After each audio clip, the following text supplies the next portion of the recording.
Hi everyone, light chapter के 13th video में सभी को फिर से बहुत बहुत स्वागत है। तो डियर स्टूडेंट, हम आज आपको पिछले लेक्चर के छूटे हुए पाठ को पूरा करेंगे। आपके लिए पूरा करने के लिए आए हैं। पिछले लेक्चर में हम लोग किनारे पढ़ रहे थे, यानी बिंब का उत्तल लेंस के द्वारा बने प्रतिबिंब की स्थिति, प्रकृति और आकार जानने के लिए हम लोग किनारे पढ़ रहे थे, जिसकी 4 स्थिति हम लोगों ने पढ़ लिया था बच्चों। वो चारों स्थिति क्या क्या था? तो सबसे पहला था कि जब वस्तु को अनंत पर रखेंगे तब प्रतिबिंब की स्थिति, प्रकृति, आकार कैसा होगा, पढ़ लिए थे बच्चों। उसके बाद हम लोग पढ़े थे 2F1 से परे, फिर पढ़े थे 2F1 पर, फिर पढ़े थे 2F4 और F1 के बीच बच्चों। पांचवा था F1 पर, जो जब मैंने बताया वीडियो कट गया था बच्चों। तो आज हम इस वीडियो में आपको पूरा दिखाएंगे कि कैसे F1 पर जब वस्तु को रखेंगे तो प्रतिबिंब कहाँ बनेगा। डियर स्टूडेंट, इन सब बातों के साथ साथ मैं एक और बात आपको बताना चाहता हूं, जो पिछले लेक्चर में भी बताया था कि किरण आरेख के लिए आपको 3 ही बात ध्यान में रखना है कि हमें आपतित किरण की दिशा या तो पैरेलल, या तो फोकस, या तो प्रकाशिक केंद्र, 3 ही डायरेक्शन में हमको ले जाना है बच्चों। 3 में आपके पास जो सहूलियत है, जिधर से आप ले जा सकते हो उधर से ले जाना। आपका किरण आरेख में कोई भी त्रुटि नहीं होगा बच्चों। ऐसा नहीं कि बुक में जो किया आपको भी वही करना होगा। आप खुद से भी किरण आरेख बना सकते हो, अपने दिमाग से अलग तरीके से भी। तो चलिए हम देखते हैं 5वीं स्थिति, जब वस्तु कहां पर हो? F1 पर हो। तो ध्यान रखिए, F1 पर जब वस्तु होगा, उसको आपतित होना होगा दूसरी ओर, तो क्या होगा? या एक पैरेलल डायरेक्शन में जा ही सकते हैं, और दूसरा प्रकाशिक केंद्र। क्या बच्चों जा सकते हैं ना? तो बिल्कुल जा सकते हैं। आपको पता है कि जब हम पैरेलल आपतित कराएंगे तो रिटर्निंग होता है उसका मुख्य फोकस होते हुए। ठीक है बच्चों, तो उत्तल लेंस का मुख्य फोकस दाईं ओर होता है। तो ये F1 F2 होते हुए यह निकल जाता है, और यहाँ पर चलिए हम दे देते हैं L1 L2। तो A से निकली है किरण Al1 दर्पण लेंस के L1 बिंदु पर आपतित होती है। देखिए बच्चों, बोलते क्रम में कभी कभार ऐसा होता है कि अवतल की जगह उत्तल हो जाता है बच्चों। मैंने अभी दर्पण बोल दिया मिस्टेक से, फिर तुरंत मैंने इसको सुधार लिया। तो आपको भी खुद कई जगहों पर आपको खुद से दिमाग लगाना पड़ेगा कि हो सकता है सर के मुंह से बात फिसल गया हो। ये दर्पण नहीं है, लेंस है। ए से निकली एक किरण Al1 लेंस के L1 बिंदु पर आपतित होती है, जो मुख्य फोकस F2 होते हुए L1D दिशा में चली जाती है। और एक A से निकली एक अन्य किरण प्रकाशिक केंद्र O से होकर आपतित होती है, और यह सीधे अपवर्तन के बाद सीधे A ही दिशा में चली जाती है। आप देख पा रहे होंगे कि ये दोनों अपवर्तित प्रकाश, लगा मैंने परावर्तित बोला था पहले, बच्चों सुधार लेना। लेंस पढ़ रहे हैं, यहाँ परावर्तन का गप ही नहीं होगा, अपवर्तन होगा। ये दोनों अपवर्तित प्रकाश एक दूसरे के आपको पैरेलल दिख रहा है बच्चों। जब इसको पीछे भी बढ़ाएंगे तब भी यह पैरेलल ही होगा, आगे बढ़ाएंगे तब भी पैरेलल ही होगा। लेकिन जब इमेज की बात आती है तो ये माना जाता है कि कहीं ना कहीं ये बहुत दूर पर जाकर के आगे मिलेगा। क्यों? देखिए ध्यान दीजिए कि आगे का माध्यम पारदर्शी है। ठीक है बच्चों, तो पारदर्शी है तो जरूर रास्ते में कहीं ना कहीं वो झुकेगा। तो ये सोच करके हम मानते हैं कि आगे में यह कहीं जाकर के मिलेगा बच्चों, और आगे में कहीं मिलेगा। ध्यान देना बच्चों, यहां पर बच्चों को अधिकतर कंफ्यूजन होता है। आप यहां इस जगह देख पा रहे हो कि अगर यहीं कट जाता तो प्रतिबिंब इतना बड़ा होता। हम अनुमान लगा रहे हैं कि कहीं आगे जाकर के यह एक दूसरे की तरफ झुक जाएगा। सोचिए, बहुत दूर जाके झुकेगा तो प्रतिबिंब तो बड़ा ही ना बनेगा। मुख्य सोच लीजिए यहां तक है, और इस तरह से प्रतिबिंब इसका बहुत बड़ा बनेगा, ऐसा माना जाता है। ये हम लोग कह नहीं सकते कहां बनेगा, लेकिन प्रतिबिंब बनेगा कितनी दूरी पर? अनंत पर बच्चों। तो वही यहां लिखिए, देखिए लिखे हुए प्रतिबिंब की स्थिति अनंत पर। प्रकृति कैसा है? तो वास्तव में सोच रहे हैं कहीं मिलेगा ही, क्योंकि अगर इधर एक दूसरे की तरफ झुका हुआ रहता तो वास्तव में यहाँ पर मिलता, और एक दूसरे से अगर तिरछा होता बच्चों तो हम इसको पीछे बढ़ा के कह देते कि यहाँ कटेगा तो आभासी प्रतिबिंब बनेगा। तो पैरेलल की स्थिति में हम पीछे नहीं बढ़ाएंगे, यही सोच के चलेंगे कि आगे या कहीं कटेगा बच्चों। इसलिए वास्तविक एवं उल्टा और वस्तु से बड़ा। देखिए आगे यहां तक नहीं कटा है और आगे जाएगा, तो यहां मान लीजिए कटता है तो यहां से लंब डालेंगे तो जरूर इससे बड़ा ही होगा बच्चों। इसलिए हम कहेंगे कि वस्तु से अत्यधिक बड़ा लिख दीजिए, वस्तु से अत्यधिक बड़ा, वस्तु से अत्यधिक बड़ा।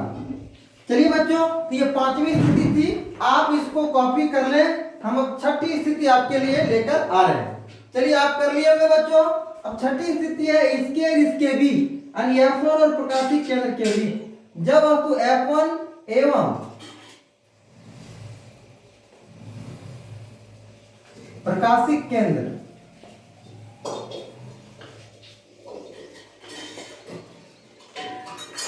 O के बीच हो, O के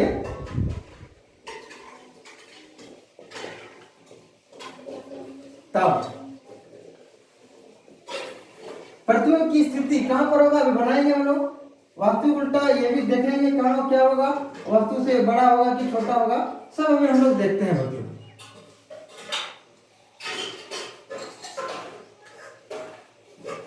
चलिए देखते हैं इसका कहां प्रतिबिंब बनेगा। हम एक लेंस लेते हैं,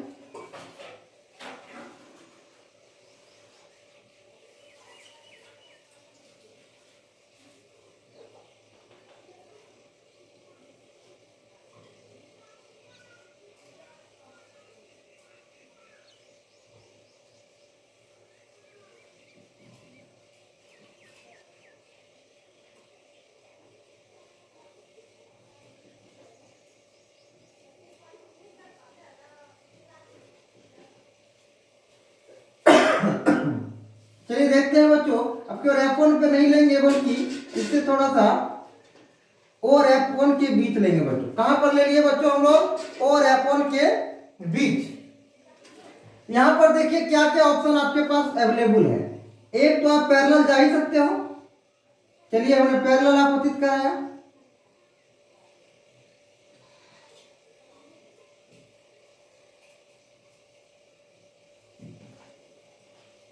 मान लीजिए यहाँ M, ठीक है।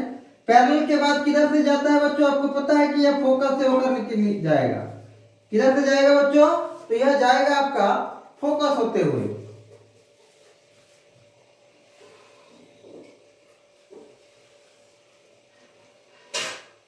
और दूसरा हम लोग प्रकाशिक केंद्र लेते हुए चलते हैं बच्चों।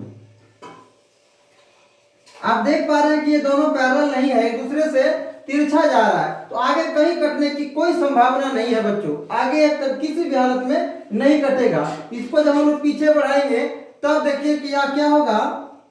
इसको पीछे बढ़ाते हैं,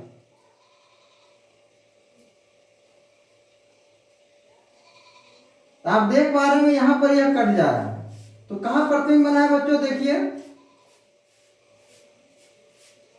किधर प्रतिबिंब बना है। तो आप देख पा रहे होंगे कि यह प्रतिबिंब की स्थिति है 2F1 से परे, या जिधर वस्तु है उधर, जिधर वस्तु है उधर ही प्रतिबिंब इसका बन रहा है बच्चों।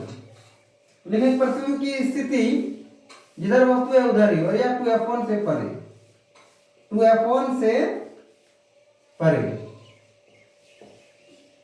दूसरा प्रतिबिंब की प्रकृति कैसी है बच्चों, तो आभासी है एवं सीधा है, आभासी एवं सीधा। और आकार कैसा है, तो वस्तु से बड़ा। आप देख पा रहे हैं वस्तु से बड़ा। तो डियर स्टूडेंट, ये था अवतल लेंस के द्वारा किरण आरेख। अब हम लोग उत्तल लेंस के द्वारा भी ये था उत्तल लेंस के द्वारा किरण आरेख। अब हम लोग अवतल लेंस का भी दो तो स्थिति है कि कोई एक स्थिति हम लोग पहले पढ़ लेते हैं। तो बिंब का उत्तल के जगह क्या करते हैं बच्चों, पहले आप इसको 6 नंबर उतार लीजिएगा।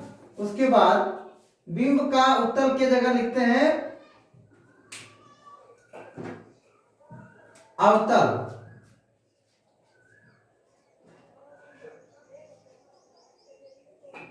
बिंब का अवतल लेंस के द्वारा बने प्रतिबिंब की स्थिति, प्रकृति एवं आकार के लिए किरण आरेख। 1 नंबर, जब वस्तु कहां पर हो, इसके लिए दो स्थिति है बच्चों, या तो अनंत पर, या तो प्रकाशिक केंद्र और अनंत के बीच बच्चों, ठीक है।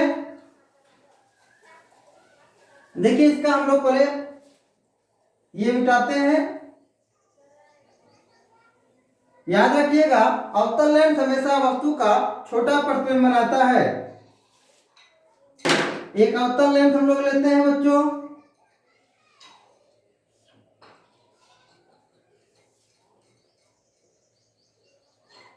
चलिए ये अवतल लेंस है, इसका हम लोग यहां पर ले लेते हैं F1